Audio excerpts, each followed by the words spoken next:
ஒருவர் ஜாதகத்தில் 2ஆம் பாவம் வலிமை பெற்றால் ஆரம்ப நிலை கல்வி பள்ளிப்படிப்பு நன்றாக அமையும்.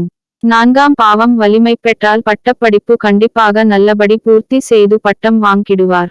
9ஆம் பாவம் வலிமை பெற்றால் உயர்கல்வி டாக்டரேட் பட்டம் வாங்க வாய்ப்புள்ளவர். 5ஆம் பாவம் வலிமை பெற்றால் சிறந்த கல்விமான். புதனும் குருவும் வலிமை பெற்றாலும் படிக்காத மேதை, கல்லூரியில் சென்று படிக்காவிட்டாலும் சுயமாக படித்து அறிவை பெறுவார்கள். ஒருவரின் பிறந்த ஜாதகத்தில் 2ஆம் இடம் எனப்படும் தனம், வாக்கு, குடும்ப ஸ்தானமானது அடிப்படை கல்வியை பற்றி அறிய உதவுகிறது. 4ஆம் வீடு ஒருவரின் கல்வி அறிவு, திறமை பற்றி அறிய உதவும். 5ஆம் பாவமானது பலமாக இருந்தால் உயர்கல்வி, பட்டக் கல்வி பயிலக்கூடிய யோகம் உண்டாகும். மேலும் திறமைகளை வளர்த்து கொள்ளவும் முடியும்.